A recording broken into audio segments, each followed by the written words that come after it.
Hey y'all, and welcome to the Grepublibat, episode number 2, Electoral Systems, Proportional Representation versus Plurality.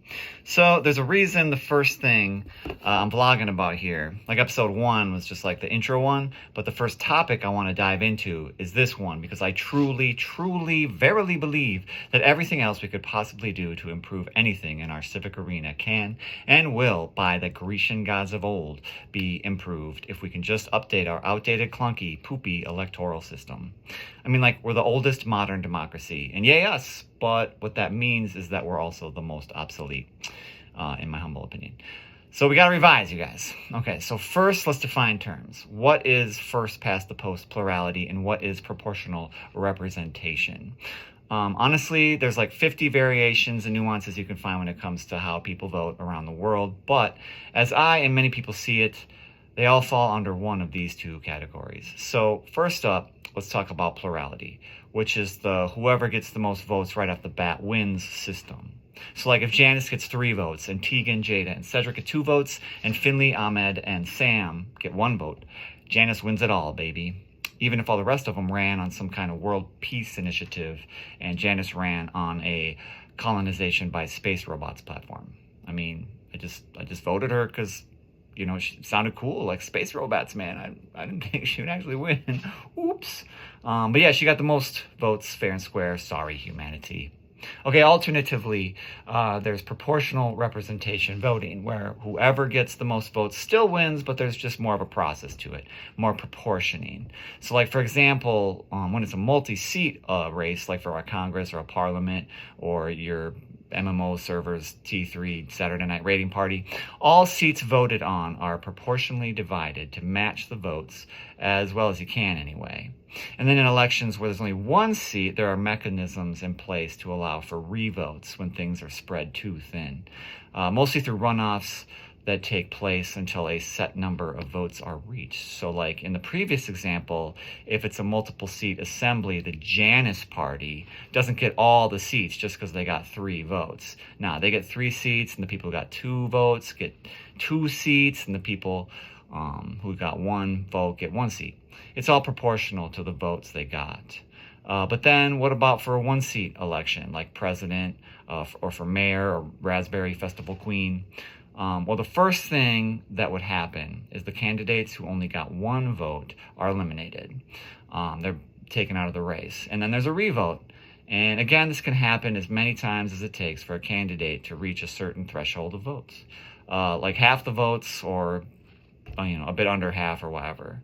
But yeah, either way, the World Peace Platform gets a much better shot at representation, doesn't it? All right, that's the slim version, but if you're interested in specifics, I want you to look up the open list voting, the closed list voting, mixed member voting, single transferable vote, and ranked choice voting. Like, ooh, I like this guy, or this gal's pretty good, or maybe this one. Just not these other guys over here, But yeah, those are the main types. All right, moving on. Let's talk about the advantages to the proportional rep systems. All right, for one, as we've already seen, proportional representation can be more inclusive of a diverse number of candidates and opinions.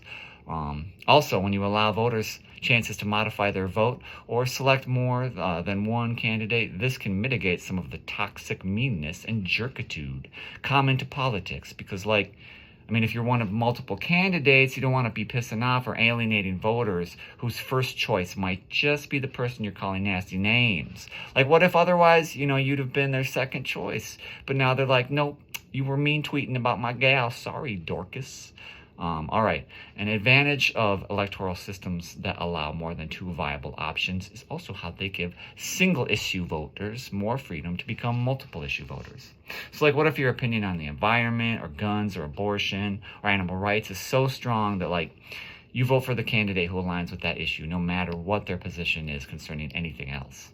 And that's what it is. You're following your conscience, great. But what if you're super pro-choice, but also against progressive tax rates? Or what if you're super pro-gun rights, but you also want more easygoing immigration laws? Under the U.S.'s current 2-party system trends, at least, you only get to vote for your most important issue, and you actually have to vote against your other issue. But under proportional systems, there's more likely to be other viable options for you. You're more likely to find candidates that align with all of your preferences and values.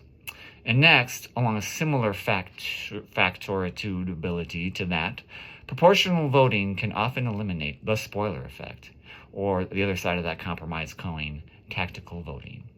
An example of this is how, some people surmised that back in 1992, the former Reform Party candidate Ross Perot, being arguably more closely aligned with the right-wing policies, Pied Pipered away a bunch of voters from George H.W. Bush, spoiling it for him, and handing the election to Clinton. And then also there was the Green Party candidate Ralph Nader in 2000, whom a lot of people think had the same spoiler effect on Al Gore's campaign. And incidentally, both of those examples are why I think, we haven't really seen many strong third-party candidates since then, because a lot of people have now figured it out about how that works. But don't take my word for it. Okay, so let's look at the numbers. Perot, 20 million votes. The next most votes on the more right side of the spectrum since then was Libertarian Gary Johnson with 4 million, 20 to 4. And then on the left, while Nader got 3 million votes, Jill Stein got half of that, 1.5 million. So yeah, these numbers, in my opinion, suggest that people have gotten more tactical. But even these low numbers and examples, some people think could have also had their own spoiler effects. It's just hard to say definitively, since there's no way to know for whom those third-party voters would have voted for otherwise, or whether they would have voted at all. Gosh, if only there existed a system where we could have seen what people's second choice of candidate would have been. Dirt. Okay, next I want to argue that when you have more than two choices, political apathy, which way does it go? It decreases. Like if you got a vending machine with only 4 Coke buttons and 4 Mountain Dew buttons, that's cool, but lots of people don't like either of those soda pops, They are apathetic to that vending machine. But then, hey, what if you also got root beer and Dr. Pepper and Peppermousse, LaCroix, and maybe juice? People are going to be a lot more interested in your vending machine, right? And then one more thing real quick I'll mention is that proportional systems are legit mathematically much harder to gerrymander. Gerrymandering is a topic in all itself that we'll get down to soon in more detail. I just wanted to mention that. Put that on the pile. But again, don't take my word for this. Look at most countries out there. They're using the PREPs these days more than they're using the Plursies. By my count, there's about 130 countries right now using at least one form of proportional representation, and only 55 using only first past the post plurality.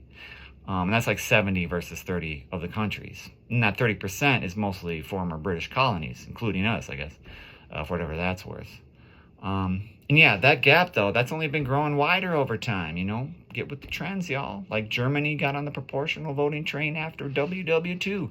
Hungary in 89, New Zealand 93, South Africa in 97, Bolivia in 2005, Nepal in 08, when they became a republic. And yeah, it's not even close. I couldn't even find many significant examples of countries switching from proportional to plurality.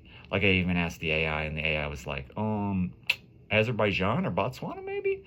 And it's not a country, but New York City went back and forth between the systems once, 90 years ago, which then, those examples aren't nothing. But yeah, we'll mention New York City soon.